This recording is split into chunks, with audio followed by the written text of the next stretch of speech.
I always feel bad because the ring light literally shines in my glasses, and then I find myself catching it in the viewfinder, so I'm like trying to keep myself from catching it, but you know, it's all a work in progress. I've never had a ring light before, okay?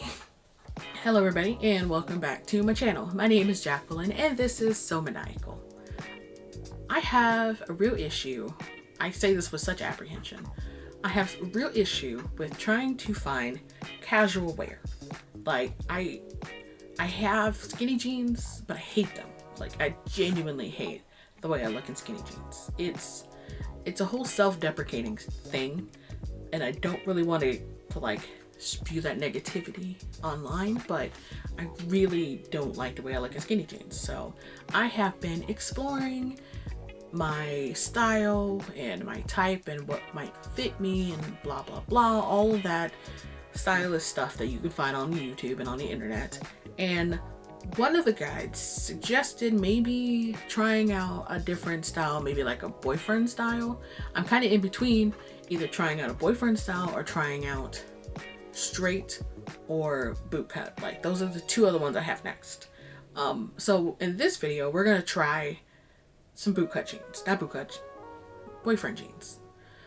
This pattern specifically is the Calamint jeans by Mood Fabrics. If you don't know about Mood Fabrics, they are a fabric store and fabric company, but they also have a blog where they provide free patterns for everybody. So just, you can go on there, download patterns. They go from like size 0 to size 30.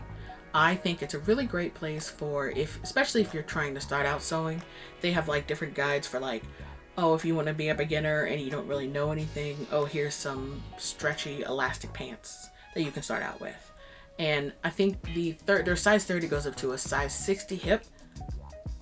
And there are quite a few. I think they have a whole section on like adaptive patterns too. So if you need adaptable patterns, they have some of those as well. And no, I'm not being sponsored by them to say this. I still hold to the fact that everything on this channel is my own opinion, and I'm not being paid to do this, nor was I given this pattern or anything at all. Everything is by my own money and my own opinion. Also, I am an amateur sewist, so that means that I am not a professional, but I feel like this channel is meant more for me giving you the information that I have attained by research of all different types of outlets on how to upsize commercial patterns and to provide you with a visual way to understand written like pattern working, because sometimes my brain doesn't comprehend like written patterns and you just need someone to show you visually. So that's what I want to provide here. So without me rambling anymore, let's go ahead and get started. From here, I'm going to talk about fit and altering. If you have no issues with that whatsoever, you just want to get to the sewing part, I'm going to go ahead and down below make chapters so that you can skip this part and go straight into what you actually want to see. So I did alter this like a couple of different ways.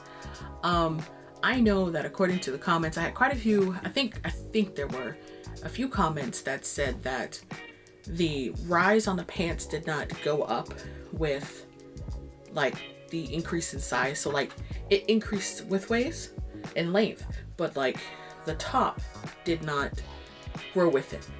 So like if you're like a size 0 and it's at your waist, by the time it gets to like a size 12, it'll be like at your belly button, mid hip, I guess. So that's the only thing that I actually thought it was a problem. So the way that I fixed that was I cut across at like a very like neutral area here. I cut across at like a really good like neutral area that wasn't going to like hurt or like mess up the pocket area or anywhere like that. And then cutting the pattern there, I went ahead and I added like the amount that I needed, and I think, I'm not quite sure, I think it was about like 4 to 6 inches I added, because I felt like after making my mock-up, that's how much I needed to add. So I added like 4 to 6 inches in between there. Blending in the sides after altering helps create a new seamless side seam, so I just used my curved ruler and drew a curved line that ended just a little ways down the jean leg from your altered space that you've created. And then before the back, the issue I had was the fact that you have a yoke, And so what I did was, instead of just adding the 6 inches in the middle, I knew that was going to make the back way too high and way too long. So I took the yoke part and I took the amount of like the width from that and minus 5/8 of an inch. And I subtracted that from the amount that I added to the front. And then I, same way, put it in the neutral area. That's about as even as the front. And I added out in the amount that I needed there. So that was about the only size issue that I really saw going in. And the mock-up fit pretty well. So I think that's about it. Let me check my computer. So I have my notes back there. So when you are doing this, you'll also need to measure your waistband, because I think somebody else said that the waistband didn't quite fit right. So I cut it out at like the biggest size that it was, and I measured it, and they were actually kind of right that it didn't fit around me in the way that I needed it to.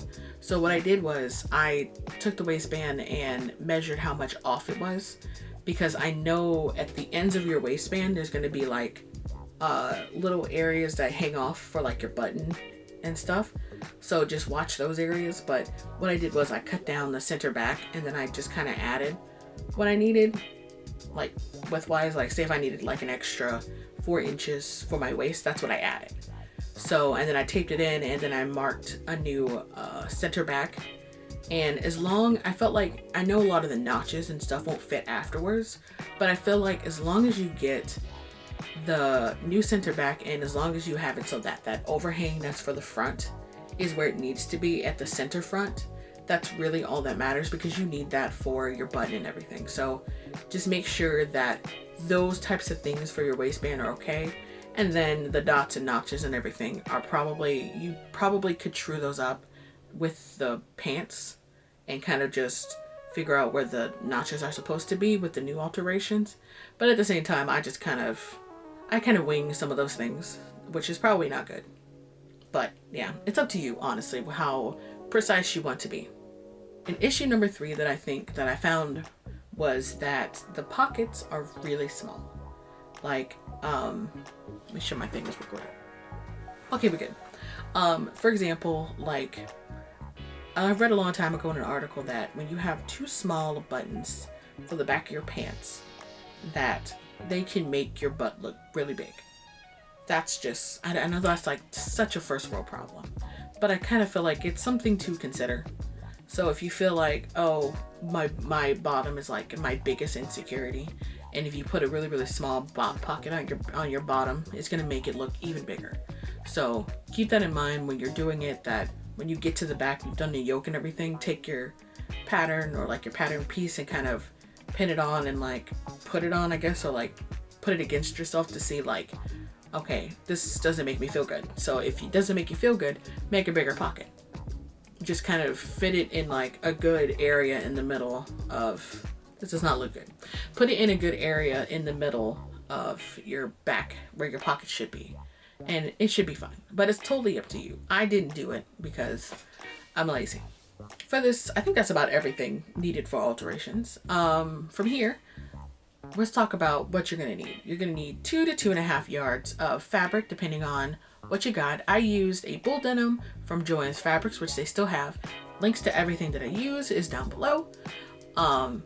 You need denim needles, denim thread, top stitch thread if you feel like having a thread in a different color, or you can do stuff that's in the same color. It all depends on how creative you want to be with your pants. You're also going to need a poplin, or I guess cotton, or whatever type of fabric you want to put for like your pocket, because you know how when you wear jeans your pockets are a different fabric on the inside. You're going to need a different fabric for that as well, and a jean zipper depending on how long your zipper is. So if you've altered it like I have, then you're going to need one that's as long as that extension is. If not, you're just going to need a regular 6-inch zipper. And that's it. All right, let's get started. After you cut out your pieces, start with your yokes and your back pant pieces. Pin the yoke to the back pant piece, like so, right sides together. Stitch at 3/8 of an inch. Zigzag stitch the raw edges of your seam allowance, then press it plus the yoke up and away from the pant.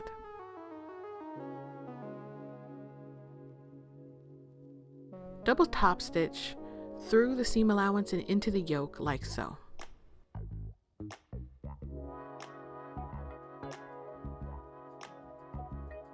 Take your pocket and fold the top edge by 3/8 of an inch and then again by 3/8 of an inch and press. Do the same with the bottom edge. Do a double top stitch starting 1/8 of an inch away from the folded edge on both sides.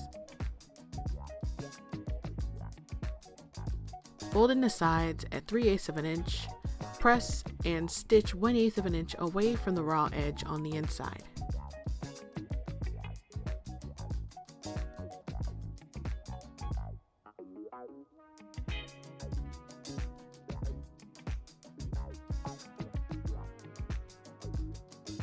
Now is the time to figure out where you want your pocket to be, whether you're going to follow the guide from the pattern or make your own adjustments.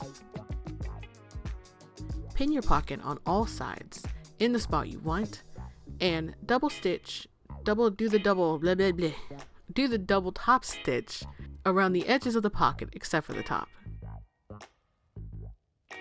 Finish the edges of your pants with either a zigzag stitch or a serger. Place the back pants together, right sides together, and stitch down the back rise of your pants at 3/8 of an inch. When you are sewing it down the back, you want to remember that you want to make sure that what do you call this? Like the denim, like the yoke part is matched together. Because if not, you're gonna have like weird cross sections of like your seam not matching, and that's like one of those things on jeans, like that highlights the booty. So if those are all crooked, your booty gonna look crooked, and people are gonna be staring at how nice and plump your booty is, but more or less how uneven your yokes are. Press your seam allowance from the wrong side to the right and do your double top stitch through the seam allowance and the right side of the pants.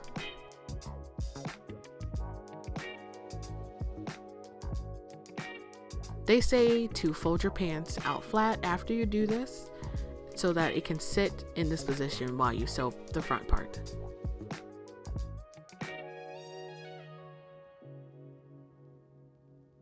Take your pocket facings now and finish the bottom curved edges with a zigzag stitch. Take your actual pocket bag, which should be the one in the alternative fabric, and pin the facing to the corner opposite the pocket curve. Then stay stitch with a long stitch. Make sure you have the facings right side up here. Take the front of your pants in the pocket, matching them right sides together along the pocket edge and top. Pin and stitch along the pocket opening at 3/8 of an inch and repeat on the other leg. Pin your pocket to the inside, press and do the double top stitch along the curve through the seam allowance. Pin just your pocket bag together, wrong sides together as so, and stitch 1/8 of an inch along the even bottom edge. We're getting ready to do a French seam. So flip that right side out, press, and sew it right sides together at 1/4 of an inch this time. Do the same thing with the other pocket. Pin the pocket matching the top and side of the pants and stitch those sides down. And stitch those sides down at these spots. Now to the zipper, which we all know I am not good at zippers, but we're going to do our best here on this channel. Take your zipper, measure down from the top 1/2 of an inch, and clip the excess tape. Make sure you have cut off the zipper extension on the right side of the pants. Now take your zipper, pin it face down on the pants, keeping the tape even with the center front and top as shown. Stitch at 1/8 of an inch. I took my regular sewing foot and base stitched the zipper about 1/4 of an inch away from the raw edge. You will be stitching over this again permanently later.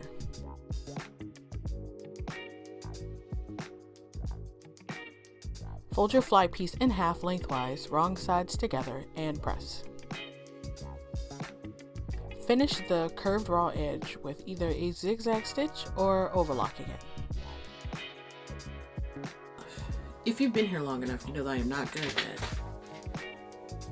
everything just fell over. If you've been here long enough, you know that I am not good at button fly or jean fly things. So there's a good chance that it might look a little wonky. However, the method is still the same, and because I've adapted and changed my pattern, it may look different than yours, or I might have like a longer zipper than yours, but it is still the same exact process. So kind of bear with me, because I am learning how to do this with you. Place your fly over the zipper as so and stitch down at 3/8 of an inch. Clip under your fly 1/4 of an inch into the pants. This will help you turn your fly and zipper to the inside. Flip your fly and zipper to the inside and press. Top stitch as close to the zipper teeth as possible without breaking your needle. Now take the other side of your pants and pin the zipper face down to the marking on the fly extension. Finish the curved raw edge with either a zigzag stitch or overlocking.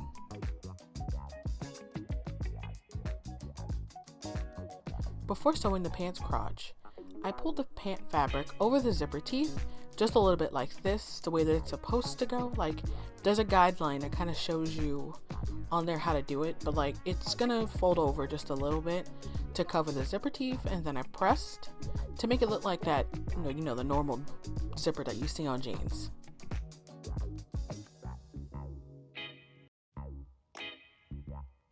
Pin and hand stitch the rest of the center front rise below the zipper. Sew it with your machine, and then you should sew this with your double top stitch. Sew it with your machine, and then you should sew this area here with a double top stitch, just so it looks nice and it won't come up. At the front of the pants, there should be a little guide for the little curved like zipper like line, like you know how you see on the front of your jeans. You'll stitch once at the line and another about 1/8 of an inch parallel in towards the zipper, and it should eventually look like this. On the inside, you should make sure that your stitches are going through the fly extension that should hold it down.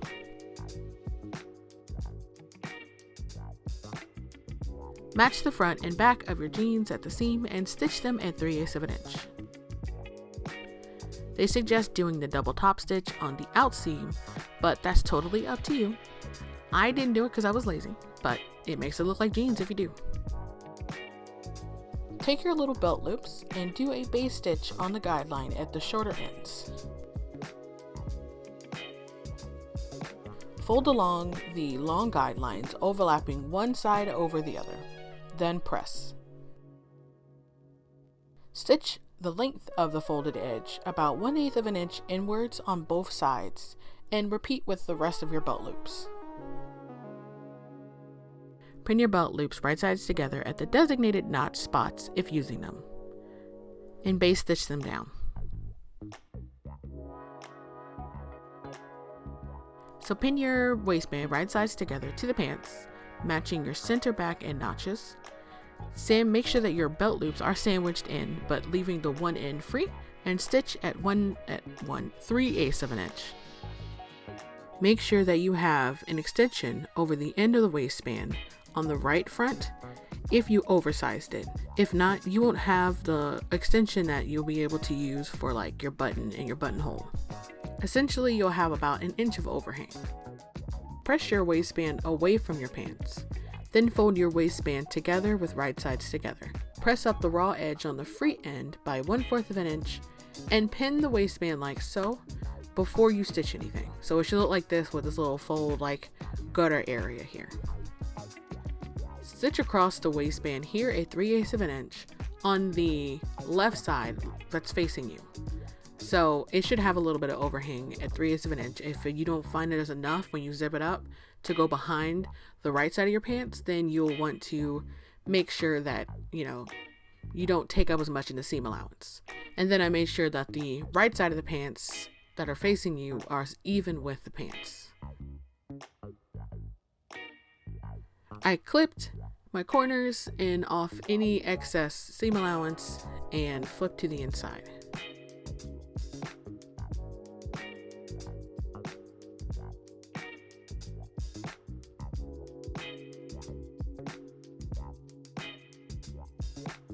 Make sure that the folded up raw edge is covering the waistband seam allowance and pin it. From the front side, sew into the waistband as close as possible to the previous stitching, but not into the previous stitching, making sure to catch the free side of the waistband in it. Basically, it should look like top stitching when you're done.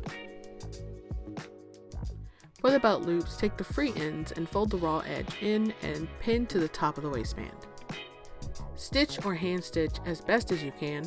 If you want an easier way to do this, you can make a two-piece waistband that would allow you to sandwich in both ends of the loops instead of having to sew this one part, which can be a little bit difficult. Just food for thought.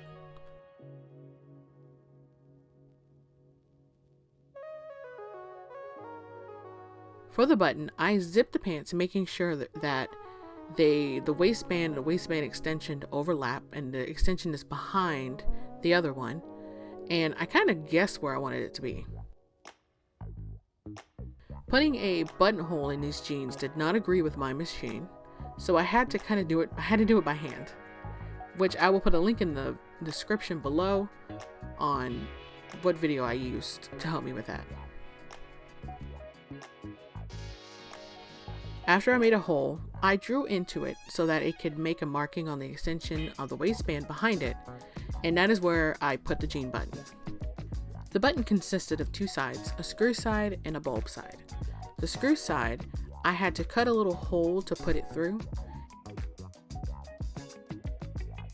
and for the bulb side, it took a great amount of pressure to be able to mash them together.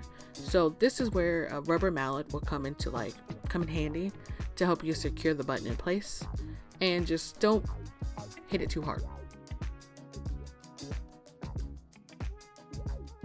Last but not least, try on your pants and mark how long you want them, plus some seam allowance depending on how much of a cuff or hem you want to be visible. Having the pants inside out, fold in half the seam allowance, press, then roll it once more. Press again, then stitch close to both folds of the cuff.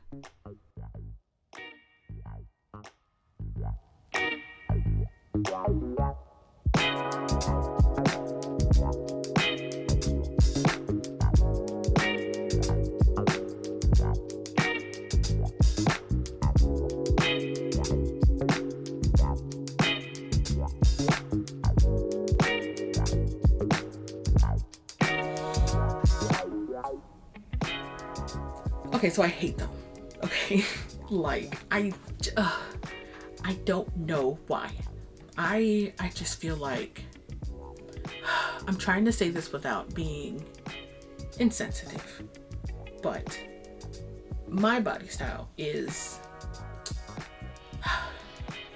and when I dress down, I look very, very masculine, and not in a androgynous kind of way, like not in that cool like androgynous kind of way, but I just feel like when I dress down, I don't feel like myself, and I feel like I don't look good, you know, and it just makes me embarrassed, and I just feel like, I don't know, it doesn't look good. So I hate these. Like, it makes me want to scrunch up and just be like, I hate them so much. I really do. But and it's not because I'll admit I had an issue with the zipper part, because I didn't quite know if I was going to, like, if I needed to lengthen the zipper part, if I didn't need to. So I'd rather lengthen them and have an issue and then be able to go back in and be able to fix it, than to have it be too short and not, I mean, I guess it really doesn't matter, honestly, but I can still cut it, I think. No, they're metal. Crap. But yeah, I can still go back in and fix it, but it's just more or less a, do I want to? You know, I mean, they're nice pants. They fit well. I have no problem with the sizing besides like the rise and me fixing that. However, it's just, I just don't feel like it looked good in them. The denim came out well. I mean, the denim was very nice, non-stretch, like, was strength worthy. Good Lord, that's not a word. No, but the bull denim came out well. Like, it's a nice quality denim. I just don't like them. I don't know. I just don't. And I just feel so masculine and so unattractive. And there's nothing wrong with being masculine at all. I mean, that's fine. But for me, that's not my style. So it's just, I've had issues trying to dress them up. I cannot dress them down. I mean, I have to dress them like all the way up to get them to be an inkling of what I need. And I know I'm just complaining, but anyway, okay, let's focus on the pattern itself. Let's think about the pattern for a second. It fits well. The zipper issue was me, not them. And the rise of how high they go up on your waist was the only issue that I actually saw that some of the other people were having in the comment section on the website. So all in all, I mean, it's not a bad pattern. If boyfriend style is your style, I mean, it's a really nice pattern, but it's just not me. But they're still cute when I dress them up. They're just not me. So anyways, I'm gonna stop saying it's not me. But yeah, that's how I feel about them. So if you make them, please show me how they look on you, because I would love to see how you style it, and hopefully I can get some tips from you.